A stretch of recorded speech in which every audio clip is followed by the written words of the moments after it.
You're listening to the Wool Academy podcast. This is episode number 68. Hello and welcome. My name is Elisabeth van Delden, and once a week we talk to an industry expert from the wool industry supply chain from farm to fashion and beyond, delivering strategies and insights to be successful in wool and showcasing those beautiful stories wool has to tell. My guest today is Chad North. Chad is the founder of NorthxNorth based in the US. The company sells kerchiefs, handkerchiefs and hooded neck gaiters made out of merino wool. Chad will tell us how he came up with the idea and how he started launching his business. I hope you enjoy this episode. Well, Chad, thank you so much for your time today. I really look forward to talking to you. Me too. I'm glad to be on the show. And before we start talking about your business, can you please tell me a little bit more about yourself? Yes. So I was born and raised in central Pennsylvania, and it's a very rural area. We're surrounded by a lot of farms and mountains and like state parks and that sort of thing. So I've been kind of an avid outdoorsman for since I was probably around 10 years old, and I'm a little older than that now. But I've just grown up with a deep love of the outdoors.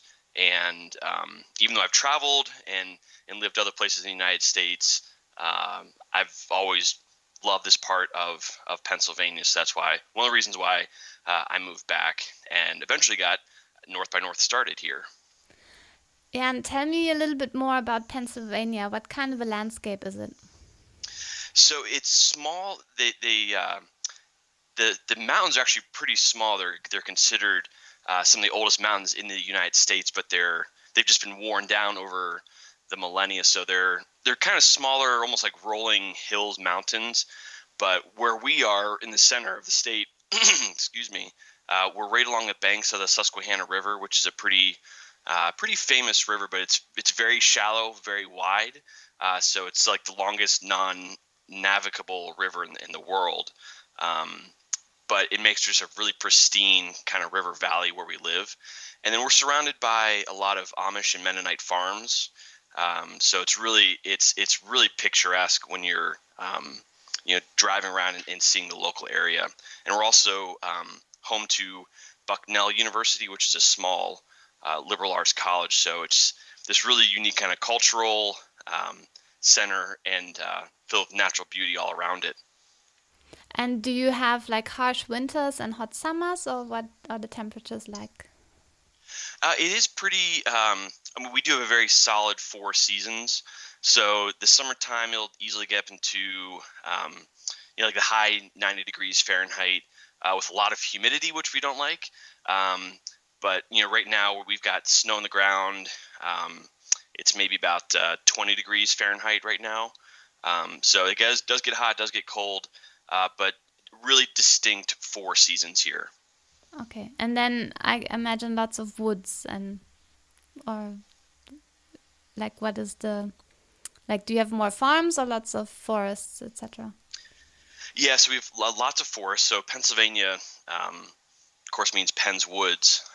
So there's lots of forests around here, and because we're kind of in River Valley, so we're banked by mountains on both sides of us, and in the flatter valleys where a lot of the farms are. So you can look out and all you're going to see are trees and some mountains, but when you start going down the road, you'll see big sprawling farms as well.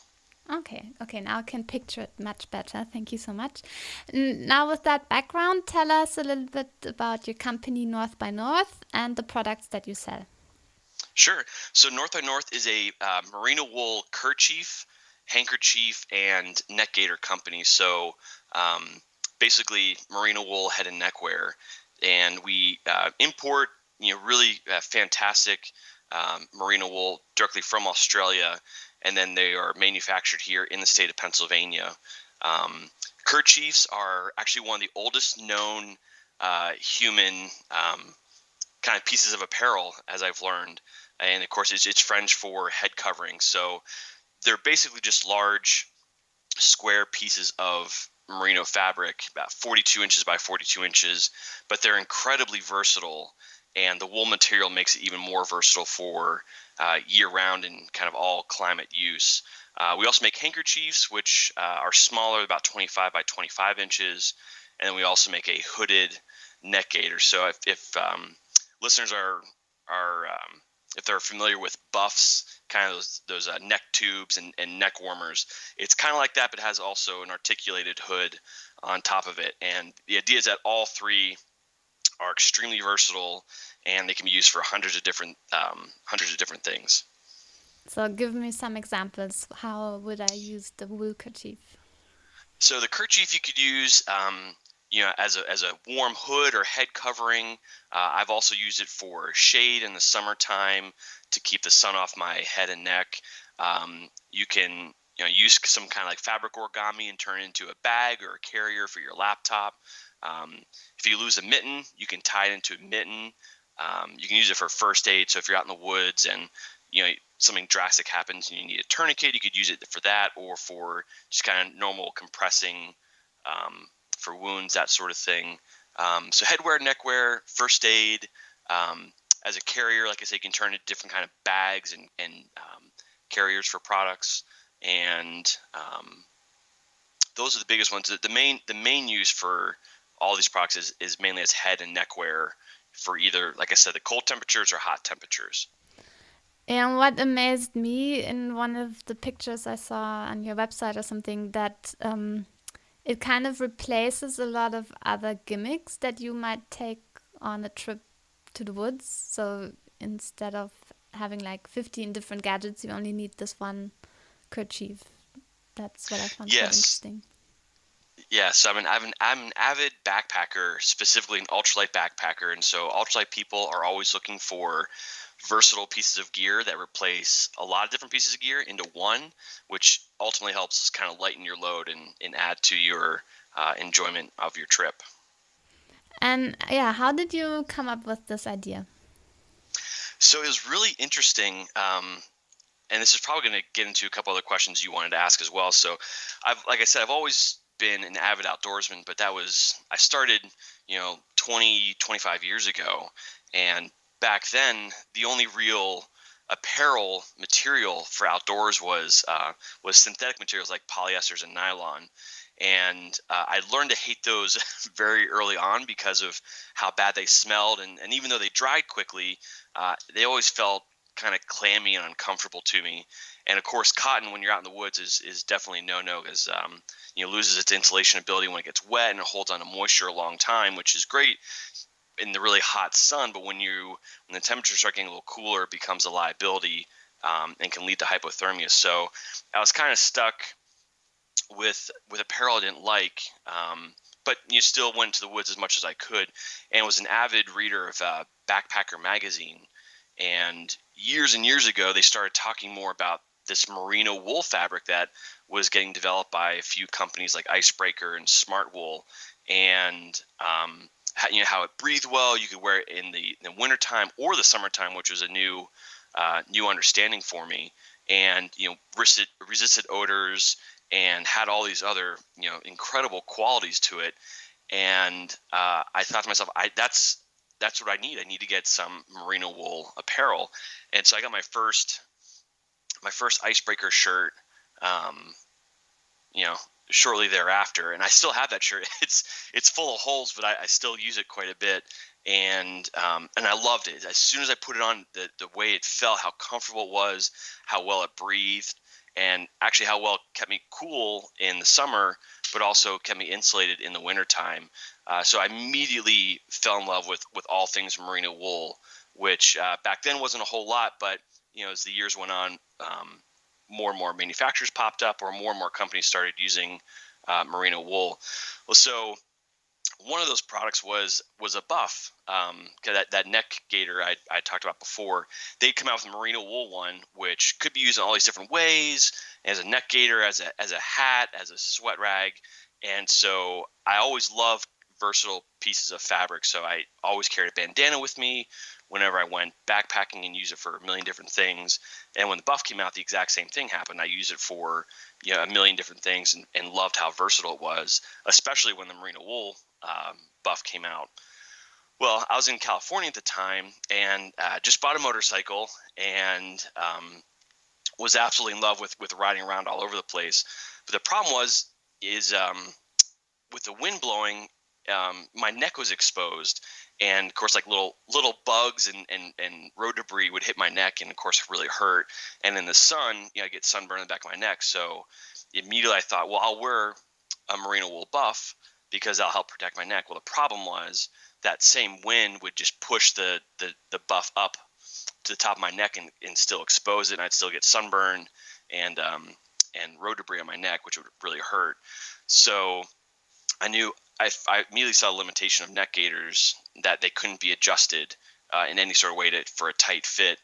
And so I thought, well, maybe I'll wear a scarf, but a scarf just seemed like it'd be way too warm because most scarves are pretty thick.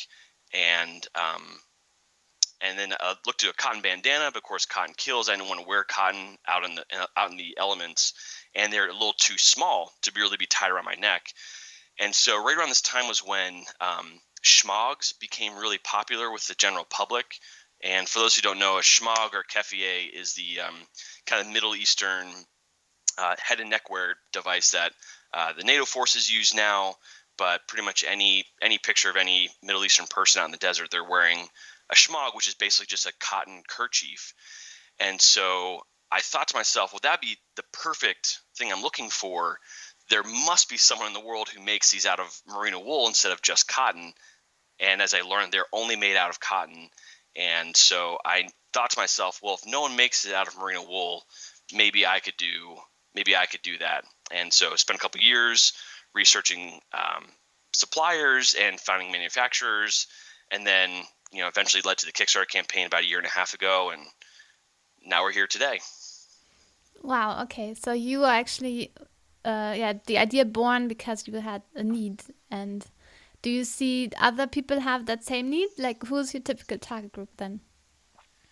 Yes. So it was actually interesting when I was researching the internet for a merino wool shmog manufacturer, and I couldn't find anybody. What I did find were a lot of people looking for a merino wool shmog or kerchief. So shmogs and kerchiefs are basically the same dimensions and size, so they're kind of used interchangeably. And so I saw there was a need besides myself for these, and that's when I knew I was probably onto something. Okay, so these are, but would you say are those also people who like to hike or ride their motorbikes? What do they typically do when they use your product? So it's the market. My market varies pretty widely. I mean, right now it's a pretty dedicated, kind of more like an outdoorsman type person. So whether like a bushcrafter or a camper, backpacker, hiker, but I also, people who ride motorcycles, people who just ride their bicycles, so cyclists will wear them as well. Trying to think.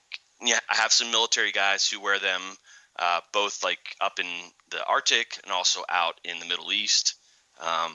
So it ranges pretty wildly, but basically people who love to be outdoors or who have to be outdoors and want something to help keep them warm or cool depending upon the temperature.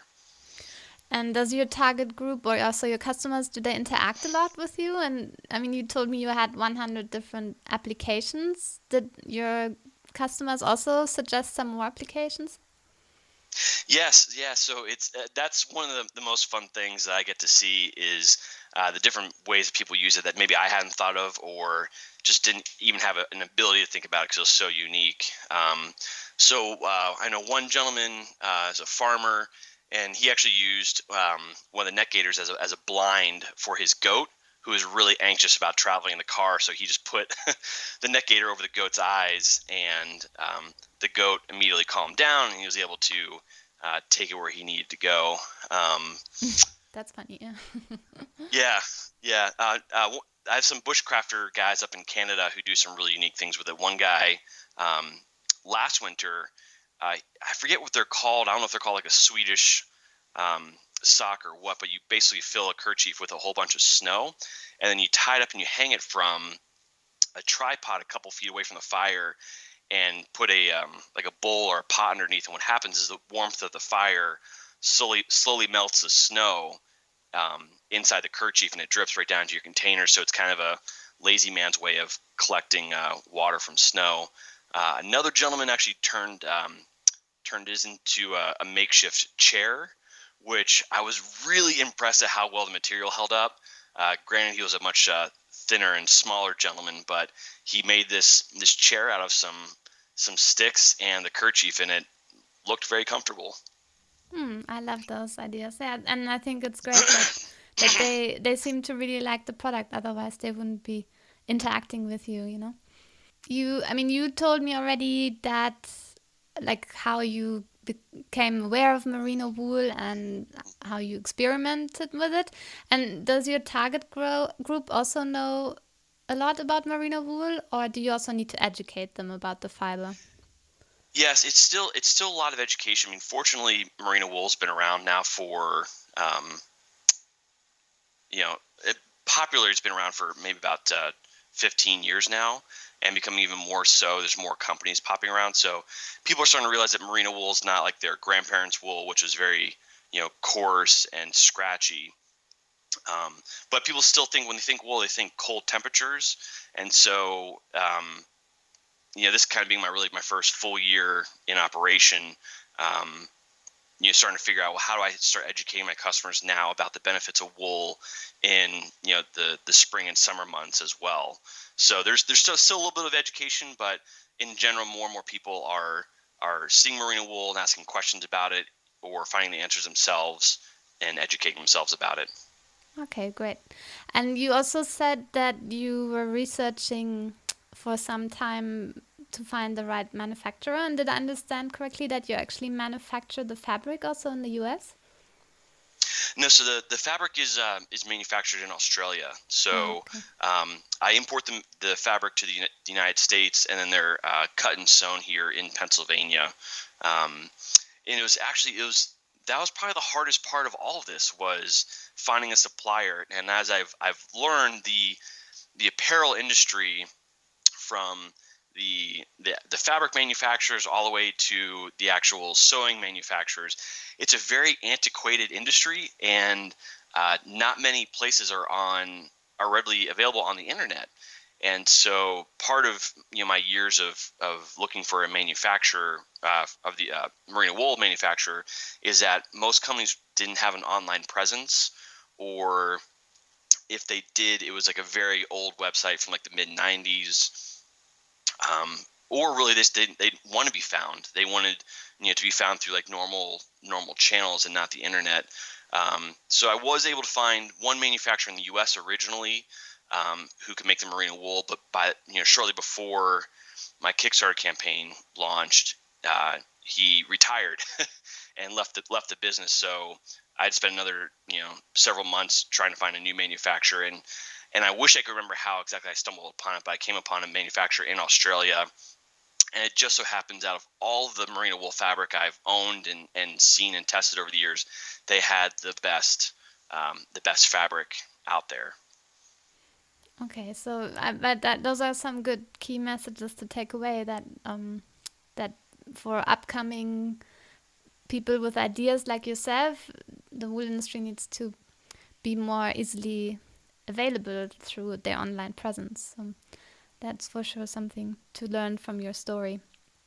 And what I quite find interesting is that your product is actually so simple, because it's just a square of fabric, but it's the simplicity that makes all the difference. So that's what amazes me about it. And regarding your name, it's North by North, which North is your last name, but is it in reflection then to the measurements, that it's the exact measurements as a square? No, I coming up with a name, it was pretty easy, because my last name is North, and I was thinking through different company names, and for some reason, North by Northwest kept popping into my head, and kind of the concept behind the company, when I said, "Oh, let's do North by North," is I'm heading north. It's just basically a story about me. It's going north, by Chad North. So I guess that's okay. So I had a new interpretation. That's where it all comes from. Okay, Yeah, because I thought, it's, what is it, 42 inches by 42 inches. So I thought that was reflecting also the name of your product. Well, you have a new interpretation if you like. Yes. Yeah. And then tell me how, now we know a lot about how you started your company, but tell me now, how do you actually market your product? So, so I did the Kickstarter campaign, and if you're really, so what I love about Kickstarter is it really turns the banking industry on its head. It's, you no longer have to start a company with debt. You can start a company with a proven product, with pre-sales and in this incredible amount of marketing. So the way Kickstarter works is, you've got to do your work on the front end to start driving traffic to Kickstarter. And basically, once you get to a certain point, then Kickstarter will start pushing out to its general audience. And so Kickstarter will basically do marketing for you. And so my earliest marketing efforts was Kickstarter, and still is to this day. I still get quite a bit of traffic from Kickstarter, and with the community that Kickstarter has created, it's a worldwide community. So that did a lot of early marketing for me, and still does a lot of marketing for me now all over the world.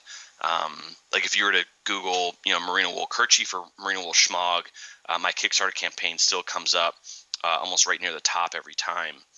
So did that, and my main strategy, I'm on Instagram quite a bit. I did some things on Facebook, but Facebook is, you got to pay for everything. On Instagram, there's much more of an authentic connection with people, and so that's always helped to drive customers in.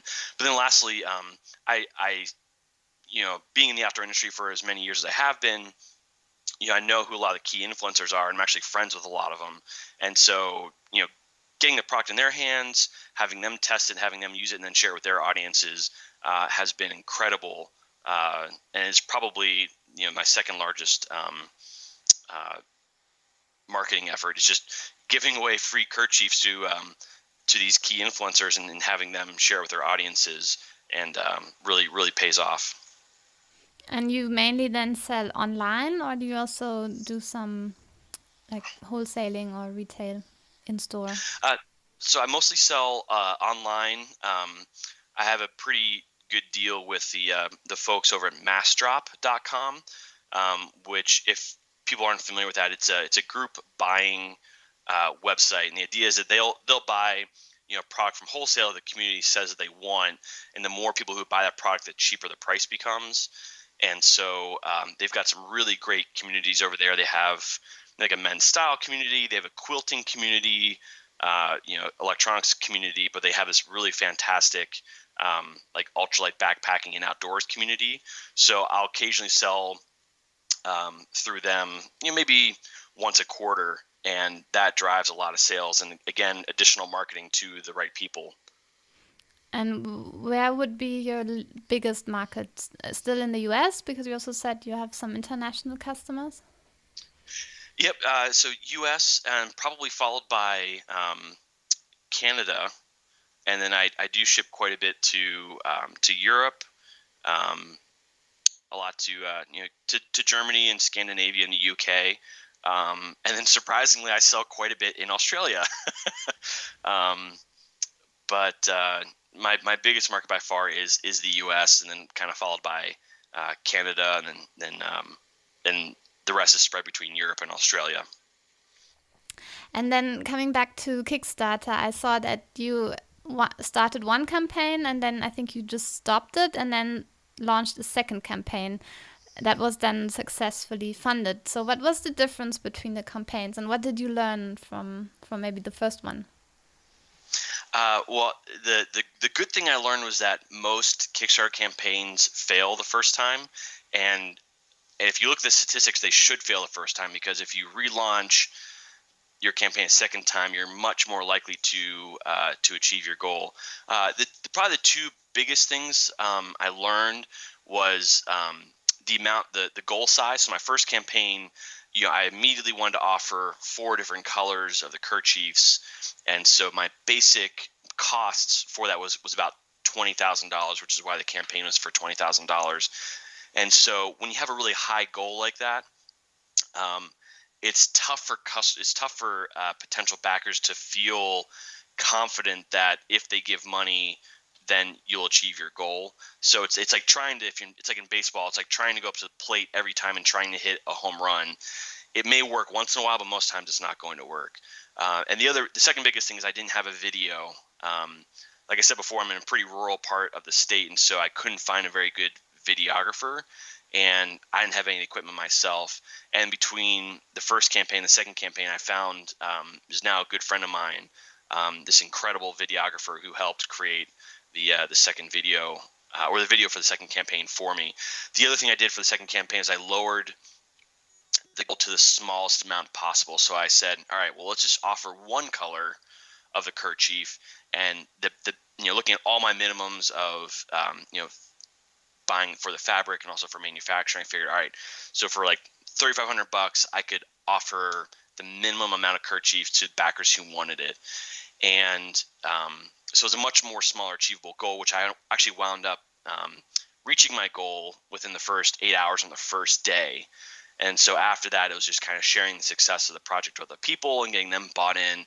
And when people see, oh, it's already a successful campaign, I'll give money too, because that's a product I want, and therefore I have much more confidence that I'll get it from Kickstarter. And I also had a couple key influencers who wound up driving, a couple $1,000s worth of support my way just by mentioning it to their audiences. And did you manage to fulfill then within the set time that you said you would? Yeah, I was only late by like a week or two, I want to say, and there was just a delay with manufacturing. Yeah, I guess that's always the problem, no? That you rely on fulfilling your bid, or so to say, because you have to work with others that might have a different time schedule. Yeah, and the other Kickstarter, you only get the money if you hit your goal. So like I said, I hit my goal on the first day, so I knew that I would get that money and any money that came in afterwards. Whereas before my first campaign, I raised maybe like $5,000, of which I didn't get a dime because I didn't achieve my overall goal of $20,000. But the one thing I hadn't really planned for was when the campaign ended, Kickstarter takes almost a month to process all the credit cards and get your money to you. So I had basically a month where I couldn't really do anything after the campaign because I couldn't buy anything because I didn't have the money. Okay, yeah, that's probably also frustrating then. And I have one last question, just out of curiosity. How often do you tend to wash your wool kerchief? So the one I have now is still the first one I've used, and I think I may have washed it twice. And how old is it? It's a year and a half old, and I wear it pretty much every day. Yeah, wow. And so all I wear is merino wool. So my merino wool shirts, I only, I wear them, minimum 2 times, mostly like 3 or 4 times before I wash them, which is just really, really incredible. And there's some new laundry detergents out there that are really good for wool, really simple to use, and keep it clean. Excellent. And do you have any future plans for your business? New products coming up? Yes, I'm about a big merino wool addict as you will find, and I really do the fabric I'm able to get. I really do think is some of the best out there. So, would love to get more into more apparel. So, with shirts, probably not with socks because the merino wool sock market is really booming right now. But just try and do more fun things with it. Different apparel, maybe get into like outerwear, gloves and hats, that kind of thing. Well, excellent. That sounds really great. And I wish you lots of success. And maybe we have to talk again then in the near future. Would love to. Well, where can our listeners find out more about North by North? Where should they go?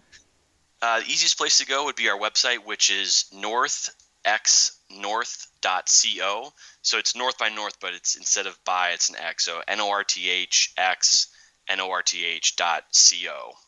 Excellent. And I'll also make sure to link to that website in the show notes.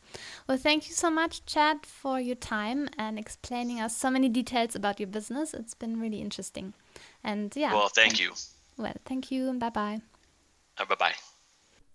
Oh, I really enjoyed my talk with Chad today, and I hope you did too. If you want to find out more about Chad and his business, then head on over to the show notes at elisabethvandelden.com/068.